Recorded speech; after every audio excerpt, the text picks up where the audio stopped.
अब आपको एक तस्वीर दिखाते हैं। ये तस्वीर किसी और की नहीं बल्कि लोक जनशक्ति पार्टी रामविलास के राष्ट्रीय अध्यक्ष और केंद्रीय मंत्री चिराग पासवान की है, जहां वंचित समाज सम्मेलन के लिए उत्तर प्रदेश के कौशाम्बी जिले पहुंचे थे, जहां तेज बारिश के बीच गार्ड ऑफ ऑनर लिया और झमाझम बारिश में भीगते चिराग पासवान के कार्यकर्ताओं में जोश दिखाई दिया।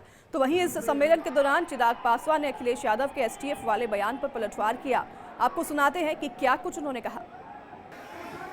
ये वो लोग हैं जिन लोगों ने सुनियोजित तरीके से प्रायोजित कर एनकाउंटर अपने जमाने में करवाने का काम किया। तभी इन लोगों को एनकाउंटर की परिभाषा नहीं पता। एनकाउंटर उस परिस्थिति में किया जाता है जिस परिस्थिति में कोई विकल्प स्थानीय प्रशासन के पास बचता नहीं है। ये कोई सुनियोजित हत्या नहीं होती, पर जो लोग इसकी परिभाषा को सुनियोजित हत्या मानते हैं उन लोगों ने संभवतः अपने जमाने में अपने कार्यकाल में इस तरीके से एनकाउंटर्स कराए होंगे। जहां जहां पे जरूरत पड़ी एनकाउंटर्स हुए हैं, उसने कहीं ना कहीं लॉ एंड ऑर्डर को मजबूत करने का काम किया है, जो कभी भी समाजवादी पार्टी अपने रहते हुए नहीं कर पाई। उनके जमाने के गुंडे राज को समाप्त करने का काम हमारी आज की एनडीए सरकार कर रही है। अब बात इंडिया डेली की उस मुहिम की जो आप सबसे जुड़ी है, खाद्य पदार्थों में मिलावट की। जी हां, खाद्य पदार्थों में मिलावटखोरी, जानलेवा केमिकल मिलाए जाने के मामले में जमकर सियासत हो रही है।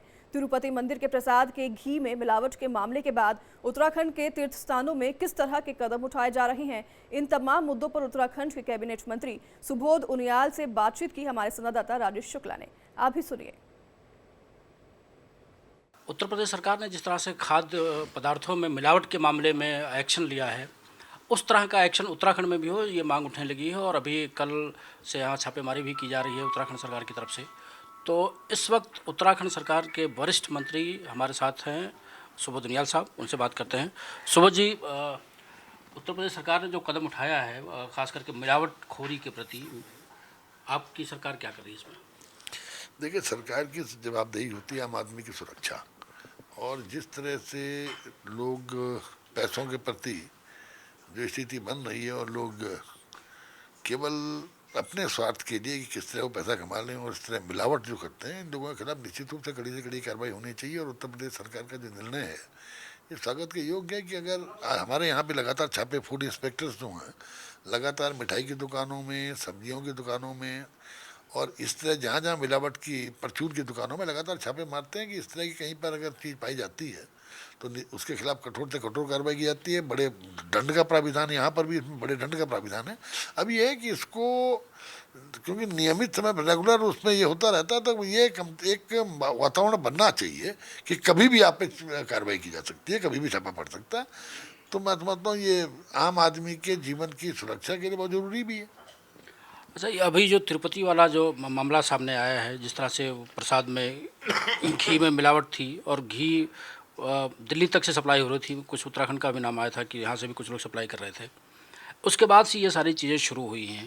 ये सारी मिलावटखोरी जो खाद्य पदार्थों में है वो एक बहुत गंभीर लेवल तक है और लोगों की जो सेहत है उसके साथ पूरी तरह से खिलवाड़ किया जा रहा है। तो सरकार इस बारे में उत्तराखंड में खास करके उत्तराखंड की सरकार क्या सोच रही है, किस तरह के कदम उठा रही है ताकि मिलावटखोरी से लोगों को बचाया जाए और लोगों को शुद्ध और सही सामान मिल सके खाने पीने का? देखिए, मैंने कहा ना, मिलावटखोरी एक जो लोगों के अंदर प्रवृत्ति एक बन चुकी है कि आदमी सेल्फ सेंटर्ड हो गया कि मैं किस तरह पैसा कमा लूँ और ये नहीं देखता कि किस तरह वो लोगों के जीवन के साथ खिलवाड़ कर रहा है। मिलावट के कारण ही कई तरह की बीमारियों ने भी जन्म लिया, आपने देखा। तो आज जब बड़ा आश्चर्य हमें भी सुन के हुआ था कि जब सुना कि ट्रेन में जो चाय मिलती है उसमें पेंट का दूध डालने का इस्तेमाल करते हैं, तो ये जीवन के लोगों के जीवन के साथ खिलवाड़ कर रहे हैं। ऐसे में ये बिल्कुल निश्चित रूप से हमारी सरकार भी इस बारे में दृढ़ संकल्प है कि आम आदमी के जीवन की सुरक्षा के लिए कठोर से कठोर कानून बनाकर किस तरह ऐसे लोगों को भारी जुर्माना और सज़ा दे करके एक जागरूकता लोगों में लाई जा सके ताकि लोग भविष्य में इस तरह के काम करने से बचे। जैसे नकल अधिनियम कानून आने के बाद आप देख रहे हैं कि काफ़ी डर एक लोगों में भय प्राप्त हुआ है। धर्मांतरण कानून बनने से भी जो इस तरह के लोग जो लगातार धर्मांतरण के लोगों को उकसाते थे, वो उनकी संख्या में भी कमी आई है। इसी तरह से मैं समझता हूँ जब सख्त कानून बनते हैं तो जो समाज विरोधी लोग हैं वो कहीं ना कहीं इसमें घबरा करके पीछे हटने का काम भी करते हैं। तो मैं समझता हूँ मिलावट को रोकना भी आज सरकारों का कर्तव्य भी है और धर्म भी है, ताकि आम आदमी का जीवन स्वस्थ भी रहे, सुरक्षित भी रहे। बुलेटिन में इस वक्त की बड़ी खबर सामने आ रही है। महाराष्ट्र में विधानसभा चुनाव की तैयारियां तेज हो गई है। चुनाव आयोग की टीम आज महाराष्ट्र जाएगी और चुनाव की तैयारियों का जायजा लेगी। इलेक्शन कमीशन की टीम महाराष्ट्र में विधानसभा चुनाव होने जा रहे हैं नवंबर में, आपको बता दें। उसके लिए सभी तैयारियां की जा रही है और तैयारियां जोरों शोरों पर शुरू हो गई है। चुनाव आयोग की टीम आज महाराष्ट्र पहुंचेंगी और तमाम तैयारियों का जायजा लेगी। वहीं आपको बता दें कि इलेक्शन कमीशन की टीम आज तैयारियों का निरीक्षण भी करेगी, जायजा लेगी। सभी दिशा निर्देश भी इस दौरान पास किए जाएंगे सभी अधिकारियों को। महाराष्ट्र में विधानसभा चुनाव नवंबर में होने हैं, साथ ही में झारखंड के चुनाव विधानसभा चुनाव भी होने जा रहे हैं और उसी को लेकर तैयारियां जोरों शोरों पर शुरू हो गई है। सबसे बड़े छात्र संघ चुनावों में शुमार DUSU यानी कि डूसू में आज 4 पदों के लिए वोट डाले जाएंगे। आपको बता दें कि चुनावी मैदान में कुल 21 उम्मीदवार हैं, जिनमें से 9 महिलाएं हैं और चुनाव के नतीजों की घोषणा 28 सितंबर को की जाएगी।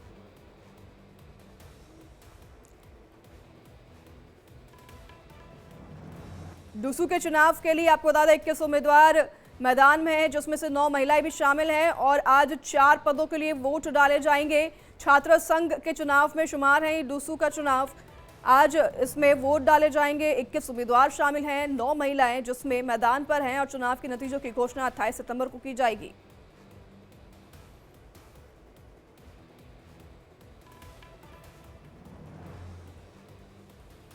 तो ही प्रधानमंत्री नरेंद्र मोदी 26 सितंबर को पुणे का दौरा करने वाले थे, लेकिन भारी बारिश की वजह से उनका ये कार्यक्रम रद्द कर दिया गया। अब पीएम मोदी 29 सितंबर को पुणे मेट्रो का वर्चुअली उद्घाटन करेंगे। इस दिन पीएम मोदी 22,900 करोड़ की परियोजनाओं का लोकार्पण और शिलान्यास करेंगे, जिसमें मेट्रो ट्रेन का लोकार्पण, सोलापुर हवाई अड्डे का उद्घाटन और परम रुद्र सुपर कंप्यूटर्स का लोकार्पण शामिल है। इसके साथ ही पुणे मेट्रो रेल परियोजना का पहला चरण पूरा हो जाएगा। तो वहीं डिस्ट्रिक्ट कोर्ट से स्वारगेट के बीच भूमिगत खंड की लागत लगभग 1,810 करोड़ रुपए है। इसके साथ भी प्रधानमंत्री मोदी को करीब 2,950 करोड़ रुपए की लागत से विकसित होने वाले पुणे मेट्रो चरण 1 के स्वारगेट कटराज एक्सटेंशन की आधारशिला भी रखेंगे।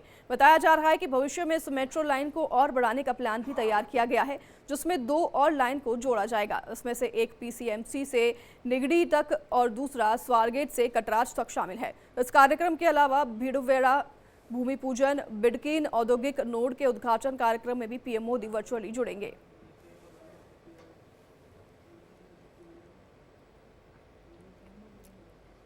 उनतीस सितंबर को अब पुणे में मेट्रो का वर्चुअली उद्घाटन करेंगे प्रधानमंत्री मोदी।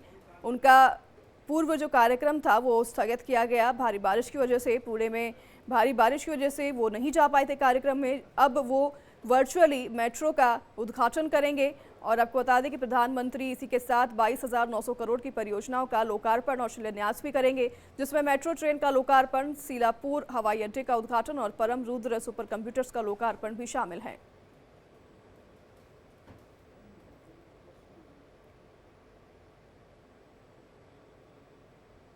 तो वहीं इसी के साथ खबरों में आगे बढ़ेंगे। आपको बता दें जम्मू कश्मीर में 2 चरणों का मतदान हो चुका है। अब तीसरे चरण के लिए राजनीतिक दलों ने जोर लगाना शुरू कर दिया है। बीजेपी ने जम्मू रीजन में अपने फायर ब्रांड नेताओं को चुनाव प्रचार के लिए जमीन पर उतार दिया है। इनमें उत्तर प्रदेश के मुख्यमंत्री योगी आदित्यनाथ, केंद्रीय गृह मंत्री अमित शाह, पूर्व केंद्रीय मंत्री स्मृति ईरानी, केंद्रीय स्वास्थ्य मंत्री और बीजेपी अध्यक्ष JP नड्डा शामिल है। तीसरे चरण में जिन 4 हिंदू बहुल जिलों में मतदान होना है, उनमें जम्मू, सांबा, कठुआ और उधमपुर जिलों को बीजेपी का गढ़ माना जाता है। बीजेपी ने अपने गढ़ माने जाने वाली सीटों पर ध्यान केंद्रित किया है और रणनीतिक रूप से इन रैलियों की योजना बनाई है। आपको बता दें कि तीसरे और आखिरी चरण में अब 1 अक्टूबर को वोटिंग होगी और तीसरे फेज में 40 सीटों पर मतदान होना है। इनमें बांदीपोरा, उधमपुर, कुपवाड़ा, सांबा, बारामूला, कठुआ और जम्मू जिला शामिल है। इन इलाकों में बीजेपी ने पिछले चुनाव में बहुमत हासिल किया था। पहले फेज में 24 सीटों पर और दूसरे फेज में 26 सीटों पर वोटिंग हो चुकी है। तो अब तक गांदरबल, पुंछ, श्रीनगर, राजौरी, बड़गाम, रियासी, किश्तवाड़, रामबन, डोडा, कुलगाम,